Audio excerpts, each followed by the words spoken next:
had some ice cream, but film, right? Yeah, so let's. I'm just picking that up with what you. Okay. Here we go. You just, in the last tape, mentioned about Jack Foley, and you went out and was rewarded for your first day working with Jack. Describe what Foley was back then, and what was the purpose? Well, about this time, they created what they called the Foley stage. It was a corner of a little part of the sound stage where they had a pit. And the pit was divided with gravel, sand, earth, cement, and they would run the picture silently on a projector in front of us, standing in these little pits, which were maybe 12 feet long, and you'd walk up and you'd walk back. If it was gravel, you'd walk in the gravel pit. If it was dirt, you walked in the dirt pit, or if it was cement, so forth.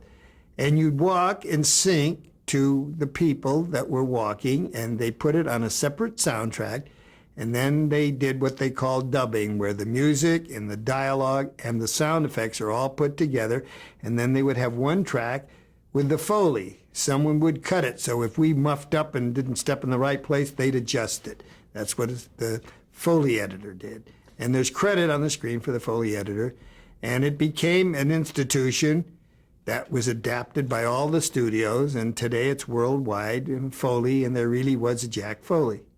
So you would, in essence, do takes. You would run the film silently, and then you would do a rehearse. Walk down the street. Rehearse. And then we'd do it, and they'd run the sound. Was it only footsteps or other things at that point? It was first footsteps in my memory. It became other things later on. A lot of sound effects, like a popping cork in a champagne bottle. They just recorded a champagne bottle and sunk it in, and that was the end of it. But Foley was basically walking and body movement. That's Foley. So was Jack Foley rewarded for this invention? Yes, they kept him on the payroll for many years until he retired. He used to write a little newsletter every week about Universal, and even when the new Universal came in, and the new Universal, and the Universal International, and then back to Universal again with Lou Wasserman and the gang from MCA. And the tower was built, and Jack Foley was still there, and I can remember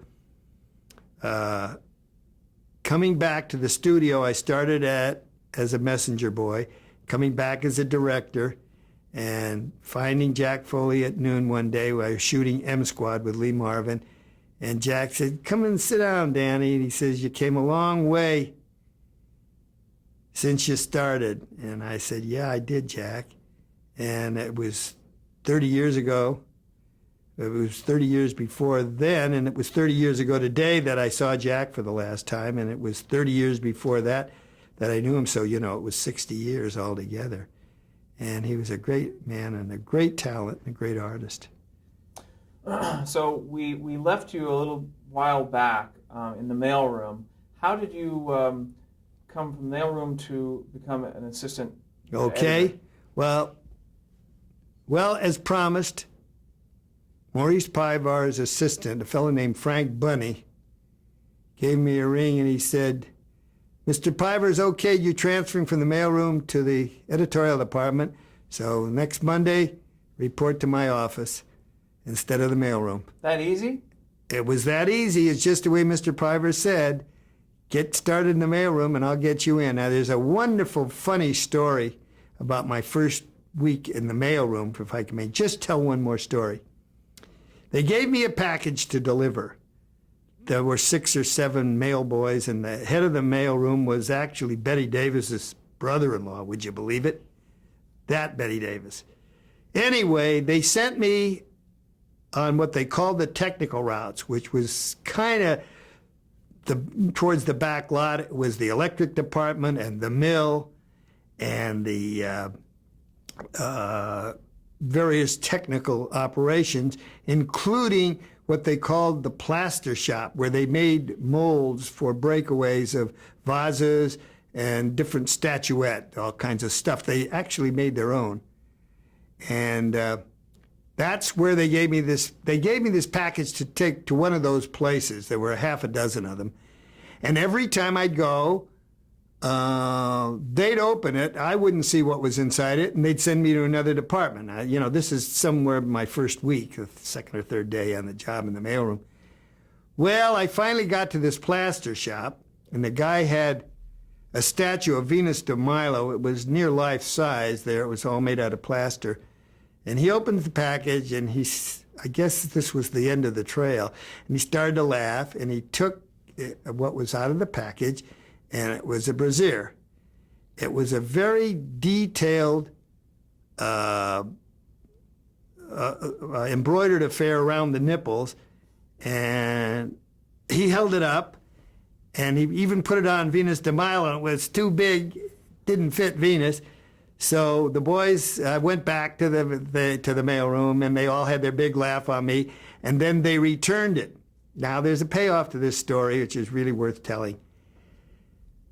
Maria Montez was making Arabian Nights at this time with John Hall and Sabu. It was what they called excuse the expression, a tits and sand movie of that era. And that was Maria Montez's bra that they had given me to drag around. And of course, I was told to return it to the wardrobe department. Well, would you believe it?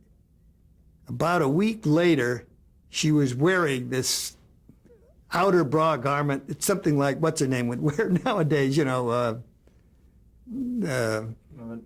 Madonna would wear. But it had this heavy embroidery around the nipples as a point. But the assistant cameraman who handles the clapper was looking the wrong way, and he backed up to her chest, and he clapped it on her, and it was only the embroidered bra that saved her from having a really painful, it was painful enough, but a really painful experience. End of that story. I got that call to get out of the mailroom much sooner than I thought, 3-4 months in. And now, was this because of your father? I would say it had a lot to do with it, but they needed, it wasn't just my father. He opened the door for me, but the guys were enlisting or being drafted by then. And so they needed personnel, and I moved in, and I moved up to assistant rather rapidly as soon as I knew what to do as an apprentice, which was handling the splicer, handling the numbering machine. We used to bloop the soundtrack with a little V with ink so it wouldn't pop. Every time a splice went through, projector would pop, and we'd bloop it so it was silent. That was taking ink on the splice. Oh, hold on a second. Blooping ink. So you were actually brought in as an apprentice. Right. And then you moved up to assistant editor. My first picture was a big picture. A chap who is still alive, is in his 80s. His name is Paul Landris. He became a successful director at Warner Brothers on things like 77 Sunset Strip and all those early Warner television movies. He successfully moved out of editing and became a director. But he was at that point getting his first big picture. It was called Pittsburgh, with Marlene Dietrich, who had just done Destry Rides Again and her career had resurged with that picture. And she had known Joe Pasternak in Europe from the German cinema because it was very big. Karl Freund, who later became the director of photography at Desilu through Lucien Desi, was there at Universal. He also won the Academy Award at MGM for The Good Earth. There were some very interesting people that I met early on in my career before World War II. Anyway, I got my first assignment because of Paul Landers, who was my first mentor. Took a chance on me because I was pretty green on handling all the equipment and knowing all the tricks of the trade. But my first picture was Pittsburgh with John Wayne, Marlene Dietrich, and Randolph Scott. Amazing. And but you weren't that green because you've been around editing all well, the I'd been around it, but still. still doing it. Observing it and doing it are two different things. But it was like going to UCLA Film School. I was prepared when I got on. I got a couple of headaches of trying not to make mistakes. But Paul took a chance on me, and he was my first mentor. Well, as an apprentice, what exactly were you responsible for? Splicing film and numbering film and blooping film and dragging the cans. So explain in basic form what all those tasks were. Wait. For example, you would be working with the picture film before Paul would handle it, correct? Before and after. Okay. Every cut was made then, not like electronic editing today. Every cut was made with a pair of scissors, and you spliced it, and you lost a frame, 2 sprockets on each side. The center of a frame was 4 sprockets, 2 on each side of the center, and you put the scissors through the 2, and the editor made the cut where he wanted it. And you can see no director knew what they were doing then, because you were cutting, pasting, and thinking. Thinking, cutting, and pasting. The pasting part was done by the assistant or the apprentice. The assistant usually handed the work to the apprentice to do the actual splicing and blooping of the soundtrack. And early on, the sound and picture were run through a numbering machine, which stamped every foot a matching number so that the editor could match up the sound and the picture, which were separate, to make his cuts and stay in what they called sync. There was a machine called a sync machine. I wished I had one in my hands. I have it in the other room, which kept the sound and picture in sync. So I just want to, again, break down the basics here. When they would be on set shooting the picture, there would be a camera, 35 millimeter camera, shooting the picture, and there'd be a separate device recording the sound. You got it. Okay. On separate film. On 35 millimeter sound? 35 millimeter sound went on 35 millimeter sound track, and it was a negative, which they printed, Western Electric or RCA. And you could actually, the editor, when he would be matching up the 35 millimeter soundtrack to the 35 millimeter picture frames, he could actually read the striations on the sound and know if it was the end of a word, the start of a word. A gunshot was an obvious thing. The reason for the clapper at the beginning was for the assistant to put the stuff together. First he took the clapper, and on the frame that the clap came together, matched the pop on the soundtrack, which was read as a big white splotch or black, depending. And the clapper would tell you what? The clapper would tell you where to put the sound and picture together and match them up, and then number it so you knew where you were, because it was just 2 little pieces of film, 35 millimeter film, and you had to intercut from one angle to another as you edit. So it would list the take. And then how would... And the scene number, and then the assistant would line it up on the bench for the editor, and he'd see the master shot, close-ups, over shoulders, whatever. Why did you lose 2 frames when you were edit this way? Well, you couldn't cut the film on the frame line because you wouldn't have anything to splice to. So you gave up a frame. That was another assistant's job. If the director or producer didn't like where you made the cut after seeing the projection, well, there's no backing it up on the cam or electronically backing it up in a second. They went to the projection room and they'd run, and then they'd say, make this change, and the assistant would have to put a black frame in where the apprentice had lost the frame in splicing, 2 sprockets off each side of the cut made by the editor. Is that clear?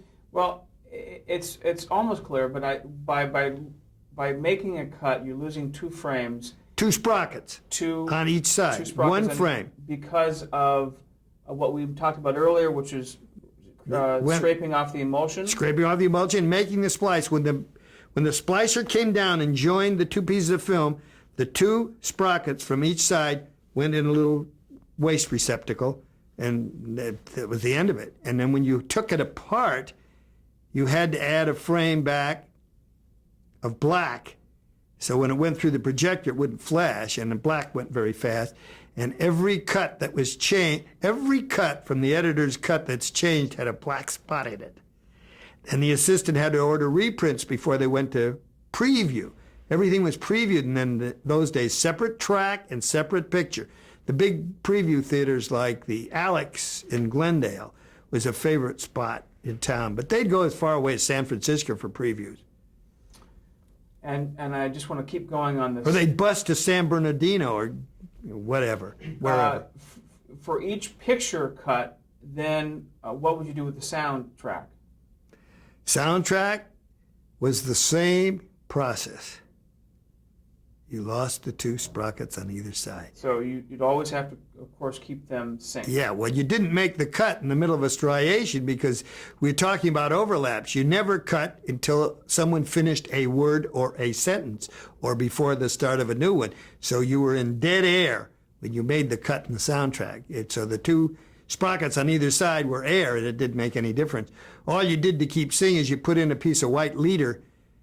When you made the change in the picture with the black frame and the sound, you used white leader, and it went through silently.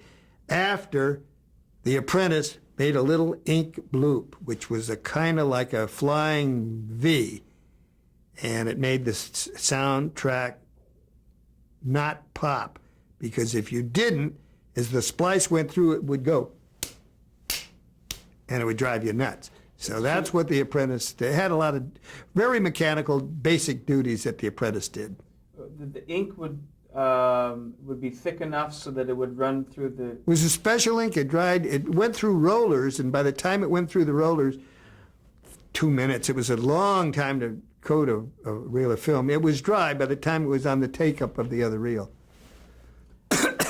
And what was Paul cutting on at that point? A moviola. Describe what a moviola is. A moviola is a device with a magnifying glass, and you look in, and on sprockets, the film ran through.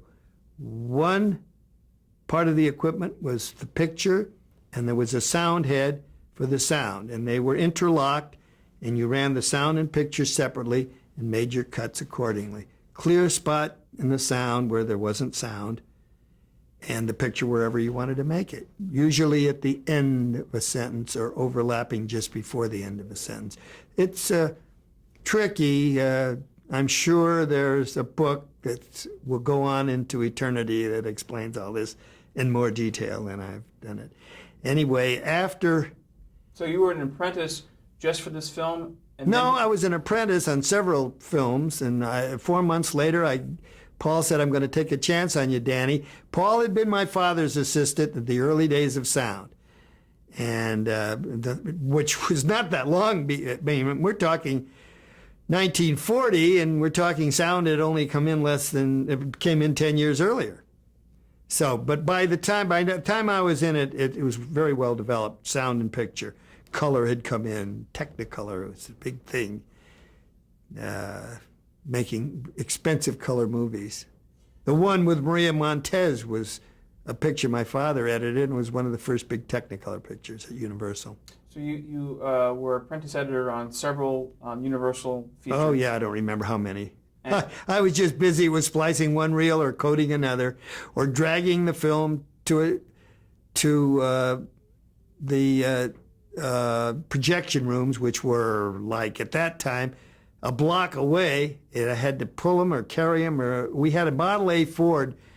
They didn't have the union busting, and the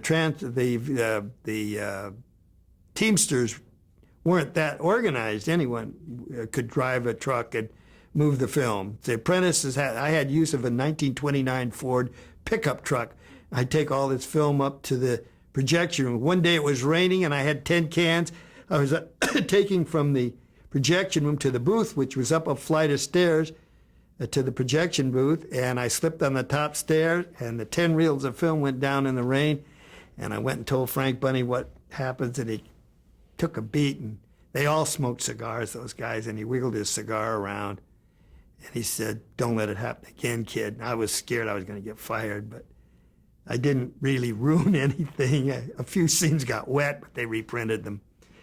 And as I said, after serving a short apprenticeship on a number of films, because every day I just went in and did what they told me to. I didn't know what I was working on half the time. But then I got Paul Landers, who had been my father's assistant some years earlier, and he took a chance on me, and boy, I got that. I sneaked down into the photo gallery, still gallery, and watched a fellow by the name of Ray Jones, who was the big star, silent, still photographer. I watched him take pictures of Marlene Dietrich. And I'm going to tell you a very funny end to Marlene Dietrich and me. After Pittsburgh, we were in the war. Actually, it was December 1942, a year after we were in the war. I enlisted. And I got into the first motion picture unit, which had a headquarters at Hal Roach Studio. They turned the studio into the Air Force film production unit. It was called the First Motion Picture Unit for the Army Air Force. And this was right after the Army Air Corps of pre-war days had become a force. Today it's the #1 force, but it had just become a force then. And believe it or not, my adjutant was Ronald Reagan. He signed my papers, and I asked for a transfer. I got under the seat. Wasn't looking forward to getting killed in North Africa, but I did get a transfer to the Pentagon, and I moved up from an assistant editor, and I worked on special assignments of war film that came in from all the fronts, South Pacific and Europe. And I was part of the team that made a newsreel every week for General Hap Arnold, and I was right in the middle of the Pentagon for a year and a half. And that unit then moved to New York, so we'd be closer to where the film was flown in. For whatever reason, it wasn't flown into Bowling Field; it was flown in to New York from both war fronts. And we were at 1 Park Avenue, and would you believe it?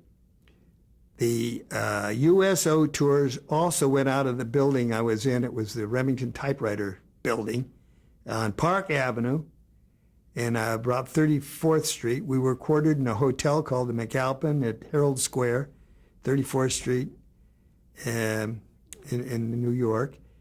And one day I stepped in the elevator to go up or downstairs. I can't remember which, because I was so excited, because there was Marlene Dietrich in her Army uniform.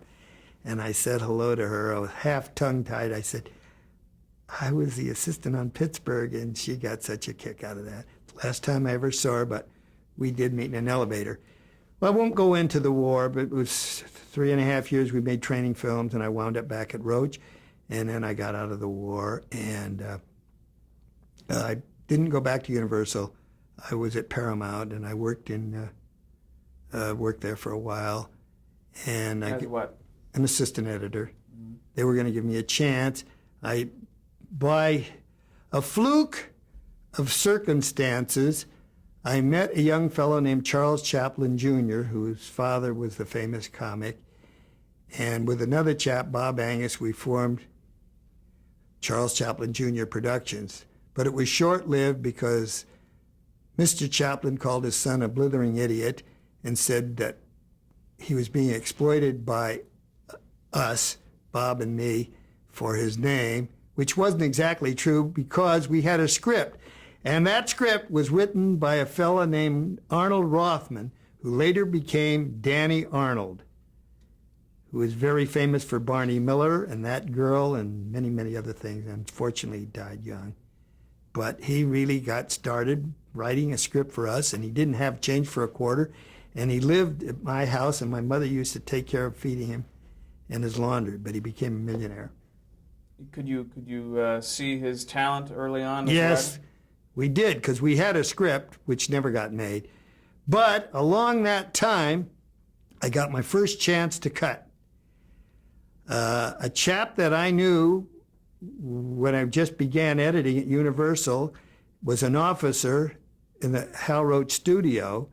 And after the war, the studio went back to Roach as use as a studio, and they made Joan of Arc with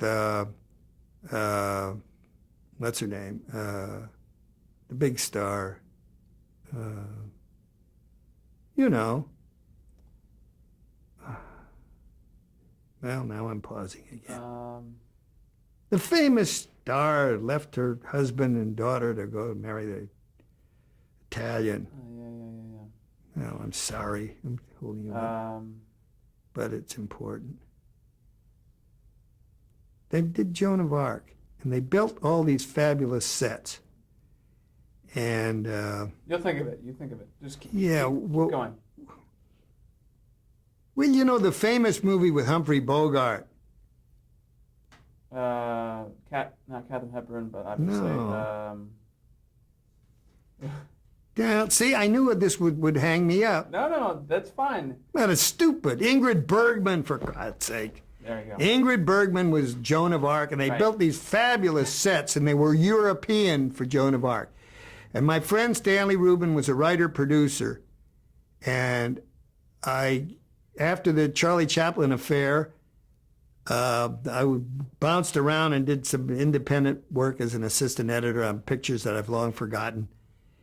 And Stanley gave me a ring and said, would you like to come? We're going to do this show, Lucky Strike Showtime on 35 millimeter film.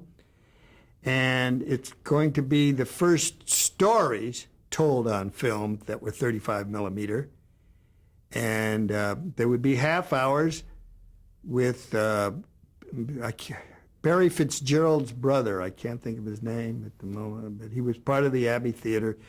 And he was a famous Irish actor.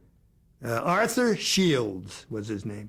Arthur Shields presented this Lucky Strike Showtime, which was a collection of classic short stories, all set in Europe, and we used the sets from Joan of Arc. That's what I was telling you about Joan of Arc.